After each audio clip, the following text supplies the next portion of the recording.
بسم اللہ الرحمن الرحیم۔ پیارے بہن بھائیوں، کیا واقعی رمضان میں مرنے والا شخص سیدھا جنت میں چلا جاتا ہے؟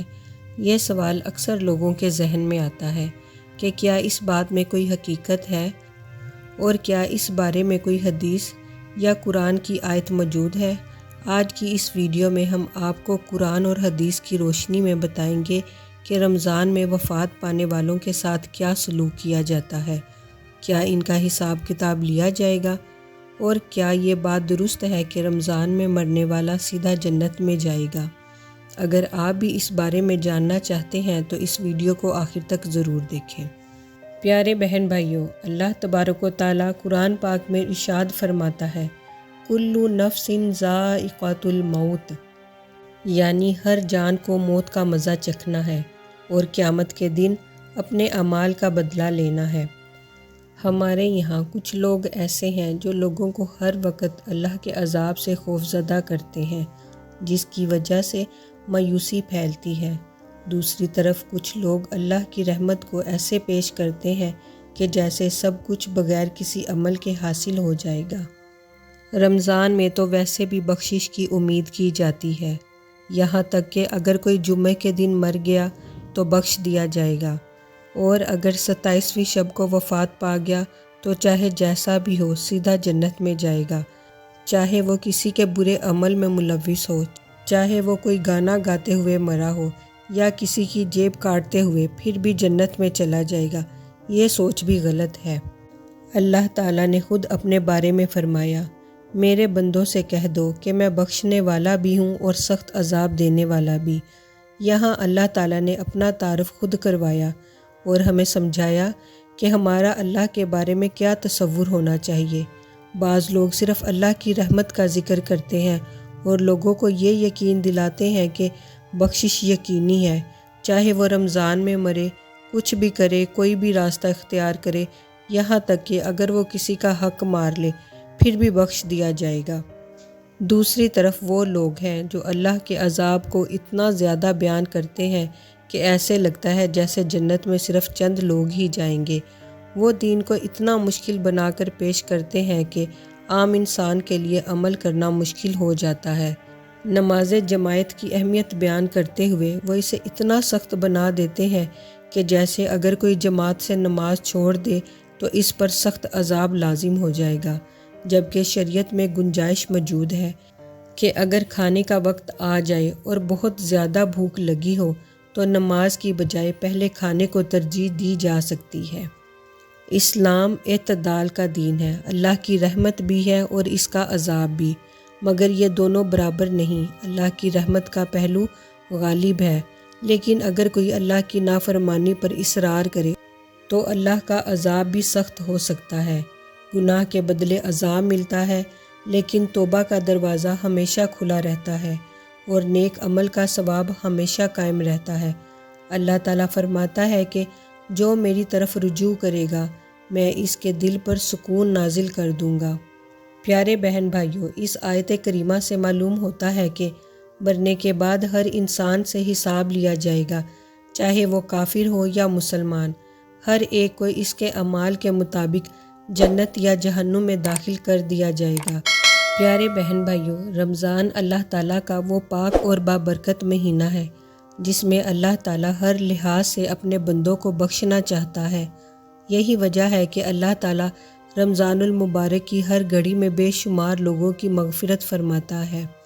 موت ایک اٹل حقیقت ہے جسے ہر انسان کو گزرنا ہے۔ ہر کسی کو ایک نہ ایک دن موت آنی ہے اور ہر انسان کو مرنے کے بعد اپنی اپنی قبر میں جانا ہے۔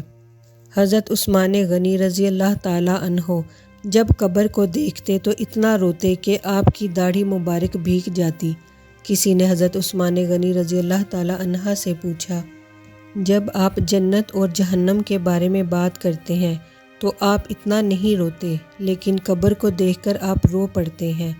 تو حضرت عثمان غنی رضی اللہ تعالیٰ عنہ نے ارشاد فرمایا، رسول اللہ صلی اللہ علیہ وآلہ وسلم نے فرمایا، قبر آخرت کی پہلی منزل ہے، اگر یہاں سے نجات مل گئی تو باقی کے تمام منزلیں آسان ہو جائیں گی، اور اگر یہاں سے نجات نہ ملی تو باقی کی ساری منزلیں دشوار ہو جائیں گی۔ اور حضرت محمد صلی اللہ علیہ وآلہ وسلم نے فرمایا، میں نے آخرت کے جتنے بھی مناظر دیکھے ہیں ان میں سب سے ہولناک منزل قبر کی ہے۔ پیارے بہن بھائیوں، اس حدیث مبارک سے معلوم ہوا کہ قبر انسان کی آخرت کی پہلی منزل ہے۔ اگر کوئی اس منزل کو آسانی سے پار کر لے گا تو باقی کی منزلیں بھی آسان ہو جائیں گی، اور اگر کوئی اس منزل کو پار نہ کر سکا تو آگے کے معاملے اس کے لیے بہت زیادہ مشکل ہو جائیں گے۔ ہمارے پیارے نبی حضرت محمد صلی اللہ علیہ وآلہ وسلم نے فرمایا، قبر یا تو جنت کے باغوں میں سے ایک باغ ہوگی یا جہنم کے گڑھوں میں سے ایک گڑھا ہوگی۔ خوش نصیب ہیں وہ لوگ جن کے لیے قبر کو جنت کا باغ بنا دیا جاتا ہے۔ رمضان المبارک ایک مقدس مہینہ ہے جس میں مرنے والوں کی قبروں کو جنت کے باغوں میں سے ایک باغ بنا دیا جاتا ہے۔ ام المومنین حضرت عائشہ صدیقہ رضی اللہ تعالی عنہا روایت کرتی ہیں کہ نبی کریم صلی اللہ علیہ وآلہ وسلم نے فرمایا، جو شخص روزے کی حالت میں فوت ہوا اللہ تعالیٰ اسے قیامت کے دن تک روزوں کا ثواب عطا فرمائے گا۔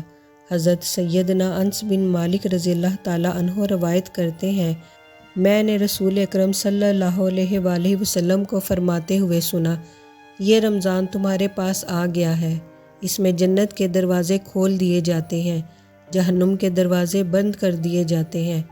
پیارے بہن بھائیوں، ماہ رمضان المبارک وہ مقدس اور پاک مہینہ ہے جس میں اللہ تعالیٰ چاہتا ہے کہ میرا بندہ ہر لحاظ سے مجھے راضی کرنے کی کوشش کرے اور مجھ سے اپنی مغفرت کروا لے۔